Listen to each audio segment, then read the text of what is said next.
السلام عليكم يا دكاترة. النهاردة الجزء الثاني من محاضرة البوندنج أو الأدهيجن. كنا اتكلمنا في المرة اللي فاتت عن التطور بتاع الأدهيسيف سيستم، وآخر حاجة كانت التقسيمة بتاعت فان ميربك اللي قسم الإتشنج سيستم لإتش أند رينس أدهيسيف سيستم وسيلف إتش أدهيسيفز. بنكمل كلامنا دلوقتي عن الإتش أند رينس أدهيسيفز. إحنا هنا بنستخدم طبعا سيبريت اتشنت، وغالبا دلوقتي بيبقى 35 or 37% phosphoric acid which is used to demineralize the smear layer and the underlying intact dentin، والانامل طبعا to expose الكولاجين.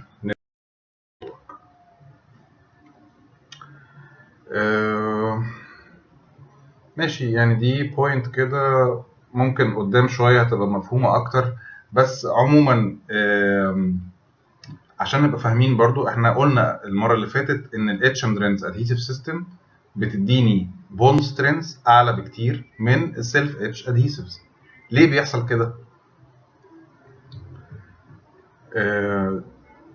بنقول the incomplete impregnation of the exposed collagen space by subsequent application of bonding resin is due to imperfect resin monomer infiltration.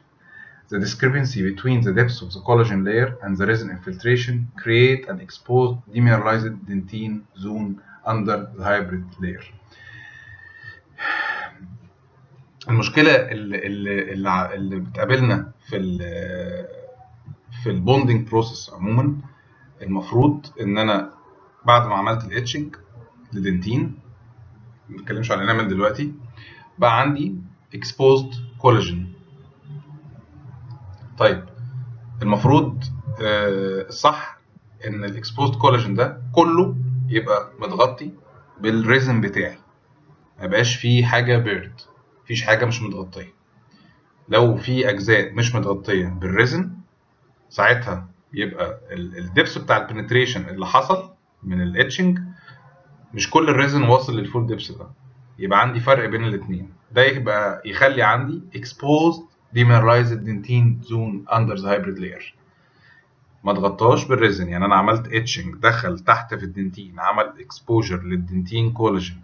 المفروض دلوقتي ان الريزن بتاعي يدخل ويغطي الكولاجين اللي اتكشف ده للفول ديبس اللي وصل له الاتشنج بتاعي. ده ما بيحصلش، دايما بيبقى في عندي فرق بين الاثنين. الفرق ده بيخلي ان انا عندي في اكسبوزد كولاجين مش متغطي تحت الهايبريد لاير، ودي اكتر اريا معرضه ان يحصل عندها ديسوليوشن. يبتدي الهايبريد لاير بتاعتي يحصل لها ديسوليوشن، نتيجه لكده طبعا هيحصل عندي ليكج، هيحصل عندي ريكارنت كيرز، هيحصل عندي الفيلير اللي ممكن يحصل. طب المشكله دي موجوده في السيلف اتش ادهيسيفز؟ لا، مش موجوده. ما عنديش الفرق ده، لان انا عندي سيلف اتشنج برايمر. تمام؟ فالبرايمر نفسه هو اسيدك، فالدبس اللي بيوصل له الاسيدك برايمر هو نفسه الدبس اللي هينزل فيه الريزن بعد كده. فما عنديش فرق. يبقى ايه؟ ما عنديش exposed كولاجين تحت الهايبريد لاير. يعني هيبقى الكلام ده مفهوم في الاخر اكتر شويه، بس يعني ايه، نعدي على النقطه دي. The exposed collagen fibrils here underwent structural deterioration اللي احنا كنا بنتكلم عليها due to hydrolytic degradation resulting in decreasing bond strength. Also for etch and rinse systems there are many factors that affect sensitivity, including the surface wetness of the acid etched dentin, acid etching time, light irradiation time, thickness of the bonding resin layer, coating method, and the method of air blowing for the adhesive coated dentin surface. كل دي variables، عشان كده احنا بنقول ان ال etch and rinse adhesive technique is technique sensitive. بيتأثر بالويتنس بتاع السيرفيس ويتنس بتاع الدنتين، الاتشنج تايم عملته مظبوط ولا لا، السيكنس بتاع البوندنج ايجنت اللي انا بستخدمه، الكيورنج تايم اللي انا استخدمته، كام كوت بحطها من البوندنج سيستم دوت على الدنتين. كل دوت قد ايه عملت دراينس للدنتين، سبته ويت ولا دراي. كل الفاكتورز دي فاريبلز بتاثر لي في الاخر على النتيجه بتاعه البوند سترينث بتاعتي. شفنا حاجه شبه دي المحاضره اللي فاتت، الدنتينال تيوبيولز. قلنا دي بتبقى عندي السمير لاير. لما بعمل اتشنج للدنتين خلاص بيبقى المنظر كده، السمير لاير كلها بتتشال، وده نورمال، يعني المفروض ان ده نورمال دنتين اللي هنا اللي على اليمين واللي على الشمال ده، ودي كلها سمير لاير داخله جوه الدنتينال تيوبيولز بنسميها سمير بلاج. تمام. بعد ما بعمل اتشنج السمير لاير دي كلها اتشالت اهو في الصوره الثانيه، والميش ورك ديت هو الدنتين بعد ما حصل له ديمينراليزيشن. تالي الصوره كده تبتدي تفهم شويه. بعد ما حصل له ديمينراليزيشن بقى عندي جزء من الدنتين عامل زي الشبكه. تمام. وبينها فراغات. لما بنعمل اوفر دراينس للدنتين بنقول ان ده غلط. ليه؟ لان المفروض الشبكه دي الفراغات اللي بينها هي اللي يخش جواها الريزن بالمنظر ده. يعني لما بحط الريزن بتاعي اللي هو لونه بيربل ده هيدخل جوه الدنتينال تيوبيولز يعمل لي ريزن تاجز اللي هي كانت مكان السمير بلاجز، والميش ورك اللي اتكونت دي برضو هيدخل جواها الريزن خلاص عشان يعمل لي بوند كويس. طيب لو انا عندي الشبكه دي من الدنتين بعد ما حصل لها ديمينراليزيشن، شلت المينرالز منها، عملت اوفر دراينس، ايه اللي هيحصل؟ تول كولابس. الشبكه دي هتتعجن في بعضها، فمش هيبقى فيه سبيس ان الريزن بتاعي يدخل. عشان كده غلط ان انا اعمل اوفر دراينس للدنتين بعد الاتشنج. تمام؟ دي تفهمنا قوي. الحته اللي كنا بنتكلم فيها السلايد اللي فاتت، احنا قلنا ان عندي فرق بين الدبس البنتريشن اللي عمله الاتش بتاعي والدبس اللي هيوصل له الريزن.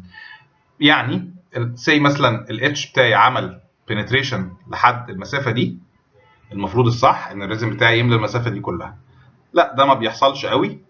الريزن بتاعي ممكن مثلا يقف هنا او ما يدخلش في الحتت الديب خالص، فيتبقى عندي ايه؟ حتت قلنا من الكولاجين نوت كفرد باي الريزن تحت الهايبريد لاير. يعني ممكن يبقى عندي جزء هنا مش متغطي بالريزن ده، الحتت دي بتبقى ويك بوينتس يحصل عندها ديسوليوشن للهايبريد لاير كلها، هي دي الويك بوينتس بتاعتي. اتفهمت كده متهيألي البوينت دي. ده بالنسبه للاتش اند رينز ادهيسيف سيستمز. سيلف اتش ادهيسيفز ما عنديش المشكله دي. These problems can be overcome with self-etch adhesives, as the surface wetness of the acid-etched dentine can be theoretically eliminated because there is no water rinsing or dentine moisture retention. The fewer application steps of self-etching adhesives are thought to require less skills by the operator. يعني هنا ما عنديش المشكله دي بتاعت الفرق في الدبس اوف بنتريشن. تاني حاجه ما عنديش مشكله ويت ودراي دنتين، لان انا هنا ما بعملش اتشنج في السيلف اتش ادهيسيفز، فما بعملش رينسنج ولا واشنج للدنتين وبرجع بعد كده اعمل دراينس، فما عنديش خالص المشكله دي. لا هي وان ستيب بس تتحط وخلاص، لا بعمل واشنج بووتر ولا برجع اعمل رينسنج ولا بعد كده برجع اعمل دراينس، فاعمل دراينس قد ايه والكلام ده يحصل كولابش الكولاجين نتورك. ما بيحصلش الكلام ده مع السيلف اتش ادهيسيفز، فدي ميزه برضو. بس برضو بالرغم من كل ده احنا قلنا ال etch and rinse adhesives still has higher bond strength than self etch adhesives. تمام؟ بس لازم نبقى عارفين ميزه ده وميزه ده. يبقى انا عندي ميزه السيلف اتش ادهيسيفز ايه يا دكتور في الامتحان؟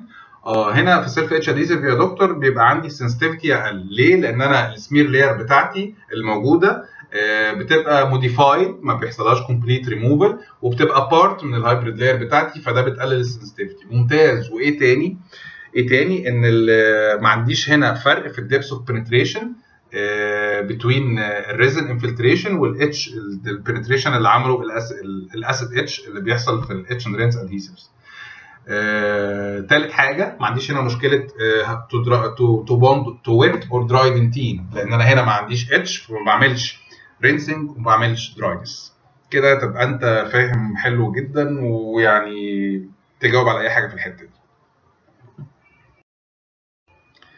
Also for self-etching adhesives, the smear layer is partially enveloped into the bond structure اللي احنا قلناها, providing simultaneous demineralization and infiltration during the application of acidic monomer, resulting in formation of hybrid layer. The incorporation of smear layer in the hybrid layer result in less dentin sensitivity. خلاص ده الكلام اللي احنا قلناه, sensitivity اقل عشان السمير لاير بقت جزء من الهايبريد لاير بتاعتي. طيب نبتدي بقى نتكلم عن الانامل ادهيجن ودنتين ادهيجن. جنرالي كده الادهيجن للانامل اسهل بكتير من الادهيجن للدنتين. ليه؟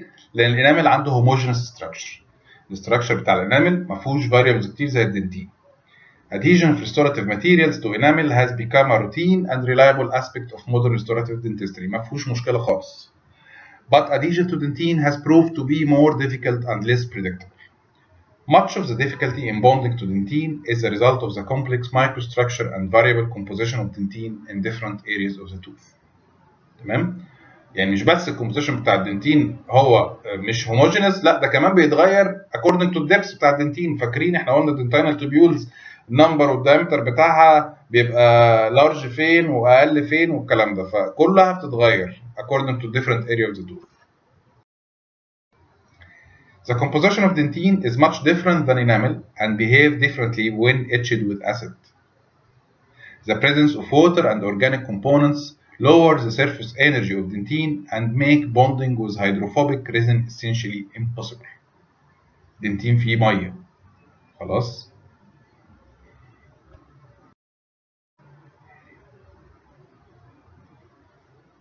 يعني dentin فيه ميه والريزن بتاعي هيدروفوبيك، دي مشكله. ده جراف بيوضح لي الكومبوزيشن اوف انامل اند دنتين باي ويت اند فوليوم. هنا شايفين الانامل الانورجانيك بورشن بتاعته عاليه جدا والاورجانيك والووتر مفيش. خلاص الدنتين لا 70 18 12. بالفوليوم نفس الحكايه، دنتين 50 25 25. لا يعني الانامل it's more homogeneous. تمام. طيب بنقول ان في واحد عالم برضو طبعا معروف اسمه بيونكور في ال 55 introduced the acid etch technique for the adhesion of resin to the tooth. Acid etching transform the smooth enamel into an irregular surface and increase its surface free energy. يبقى ببساطة أنا بستخدم acidic material على السيرفس بتاعي عشان خاطر يحولها من smooth surface لرف سيرفس عشان خاطر يعمل لي irregularities، الريزن بتاعي يدخل جواها ويعمل بوندنج، يعشق جواها. خلاص، وده شكل الانامل قبل وبعد الاتشنج بالاس اي ام سكاننج الكترون مايكروسكوب. وطبعا الاتشنج بيزود لي السيرفيس انرجي بتاعه الانامل اللي هو السبستريت اللي انا بلزق عليه، واحنا عايزين قلنا السبستريت يبقى له هاي سيرفيس انرجي عشان اليوتابيليتي تبقى عاليه. When a fluid resin-based material is applied to the irregular etched surface, the resin penetrates into the surface aided by the capillary action. Monomers undergo polymerization and the material becomes interlocked with the enamel surface. The formation of resin microtags within the enamel surface is the fundamental mechanism of resin enamel adhesion. تمام؟ يبقى المين mechanism of adhesion تكوين أو formation of microtags مع الانامل. في الاول بيونيكور ده suggested the use of 85% phosphoric acid for 2 minutes on the enamel surface to etch. بعد كده جه واحد اسمه سيلفرستون ولقى ان 30 ل 40% concentration من الفوسفوريك acid is enough for retentive enamel surface. Recently احنا بنستخدم 35 to 37% concentration of phosphoric acid which is preferred. An etching time of 60 seconds originally was recommended for permanent enamel using 30 to 40% concentration phosphoric acid. يعني في الأول كانوا بيقالوا نعمل etching لمدة 60 ثانية، بعد كده بصور السكاننج الكترون مايكروسكوب لقوا إن 15 ثانية etching للانامل ب 30 to 40% phosphoric acid هي بتديني نفس النتيجة زي 60 second etch.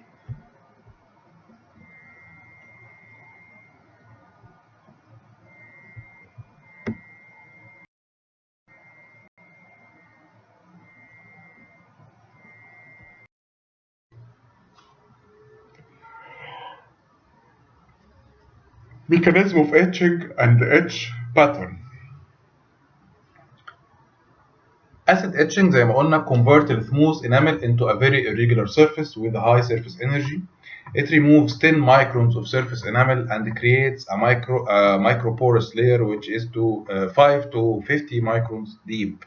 Optimum concentration of acid produces monocalcium phosphate monohydrate precipitate which can be easily rinsed off. يعني انا لما بحط الاتش على التوث ستراكشر على الانامل بيعمل لي مونوكالسيوم فوسفات مونوهيدرات، ودوت لما بعمل رينسنج بيتشال معايا كده. انا عملت ايه؟ ديمينراليزيشن للانامل. acid etching convert قلنا smooth enamel خلاص to regular enamel. عندي 3 types of etch pattern have been described. تمام. تايب 1 اسمه preferential prism center etching. يعني ايه؟ يعني انا هنا بعد ما بعمل etching بيحصل dissolution للبريزم، دي انامل بريزمز طبعا. احنا شايفين نحس ان هي دايره سوداء وحواليها ابيض. ليه؟ حصل dissolution للبريزم كور، القلب بتاع البريزم بس، without dissolution of the prism peripheries، سليمه. تمام. فده بيديني شكل اسمه honeycomb appearance. The average diameter of the hollow prism core is measured as about 3 microns. This is the most commonest type of etching pattern. Type 2, dissolution of the peripheral enamel without dissolution of the prism core. العكس هنا، شايفين بدل ما كانت هنا الحروف بيضة والقلب اسود، لا هنا القلب ابيض والحروف هي اللي سودة، فحصل ديسوليوشن للبريفريز والكور زي ما هو سليم. ده اسمه كوبلستون ابيرنس. تالت باترن من الاتشنج هو ميكسد باترن، بيبقى ميكس بين تايب 1 وتايب 2.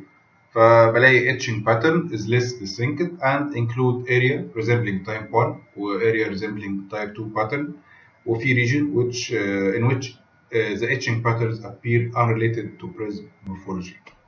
تمام. It is associated with the presence of prismless enamel and appear as a generalized surface roughness.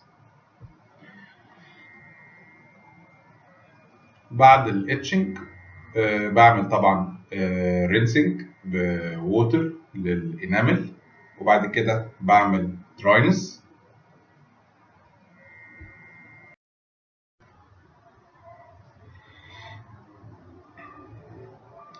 Drying. Proper drying cause frosty appearance, prevent contamination by saliva or blood.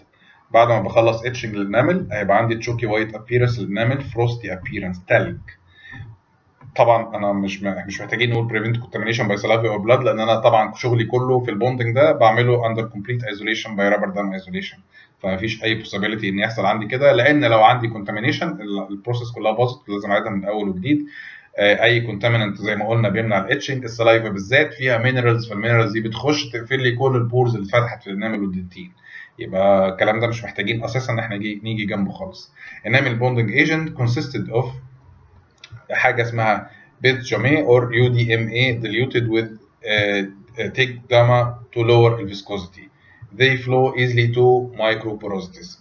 يعني ده الكيميكال كومبوزيشن بتاع البوندنج ايجنت، اختصاراته كتير زي تراي ايثيلين جليسرايد داي ميثاكريليت، مش مهم ان احنا نحفظ اساميها يعني كلها. المهم بيتكون العناصر دي بتتحط فيه عشان تقلل الفيسكوستي بتاعته عشان يعمل لي بيتر ويتنج. After etching, the enamel surface should be thoroughly rinsed with a continuous stream of water spray for 30 seconds so that the acid is completely washed off. This should be followed by proper drying which will produce a frosty white appearance. لو ناخد بالنا هنا من الأجزاء اللي احنا عملنا لها etching، بصوا هنا هنلاقي اللون أبيض غير اللون اللي بره اليلوش ده. خلاص؟ frosty white appearance.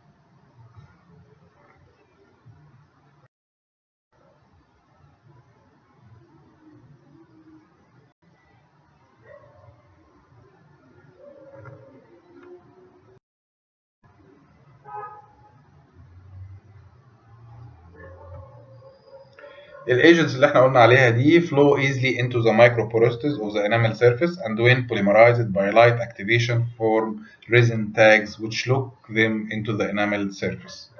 Bond strength of composite resin to etched enamel is in the range from 15 to 25 megapascal.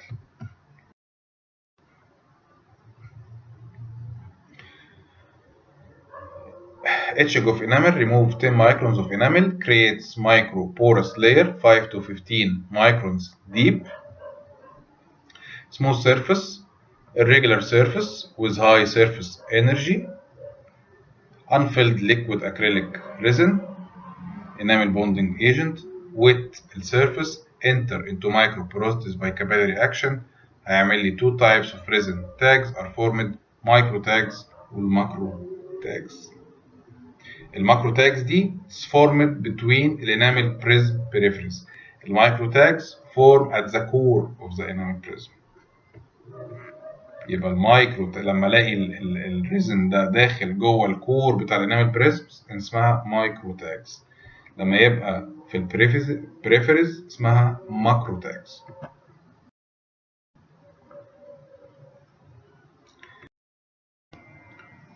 challenges in dentin bonding، الصعوبات اللي بتواجهنا في البوندنج تو دنتين. بنعيد تاني الكلام ده. bonding to enamel is a simple process. adhesion to dentin present a much greater challenge. ليه؟ لأن احنا قلنا الاستراكشر بتاع الانامل homogeneous، الدنتين العكس. Structurally, dentin consists of a substantial proportion of water and organic material as compared to the 90% mineral composition of enamel. Type 1 collagen is the principal organic content of dentin.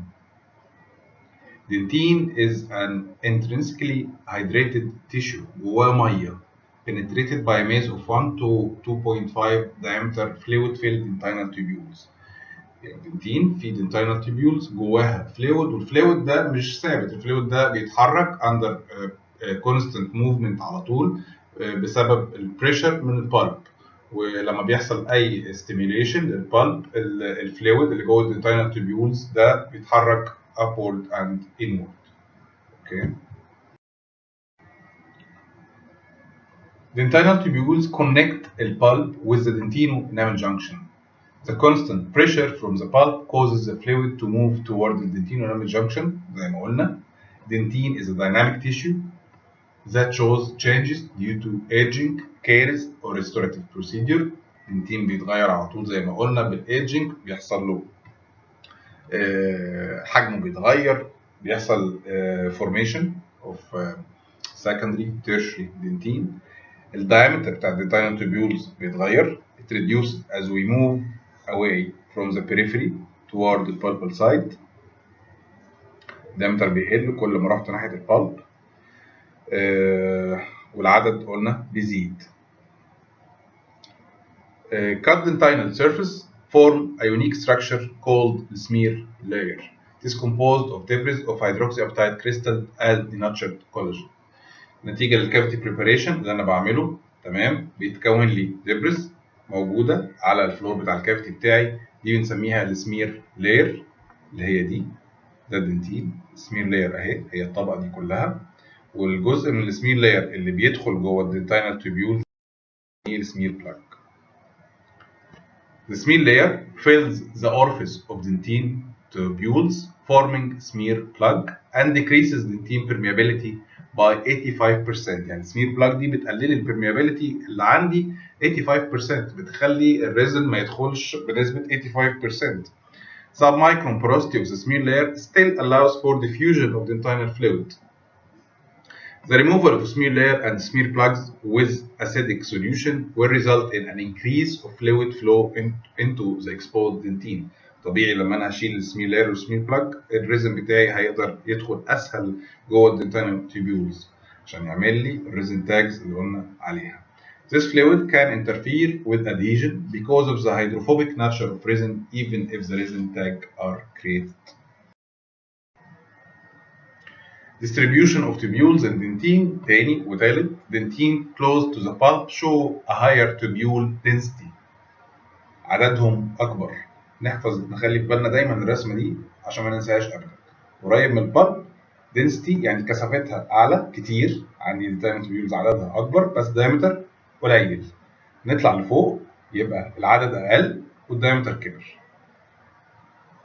The higher the tubule density, the lower the bond strength value of the dentin adhesive. عشان كده bonding to deep dentin is much more difficult than bonding to superficial dentin. مشكلة الدنتين. عشان كده في حاجات تانية ممكن نعملها للدي دنتين مخصوص عشان نعلي بيها البوند سترينث بتاعتنا. طيب عايزين نعمل بقى اتشنج برضو للدنتين او كونديشننج للدنتين، بنعمله باسيديك ماتيريال زي الكالسيوم كليتر او الفوسفوريك اسيد، برضو كالسيوم كليتر زي الاديتا. دي بتغير الدنتين سيرفيس with the objective to remove or alter the smear layer, demineralize the dentine surface and expose the microporous scaffold of collagen. السمير layer تاني whenever two structure is prepared with a bare or other instrument, residual organic and inorganic components form a layer of debris on the surface of the substrate, which is termed as the smear layer. Smear layer fills the orifice of dentinal tubules and forms smear plugs and decreases dentine permeability by nearly 90 or almost 85%.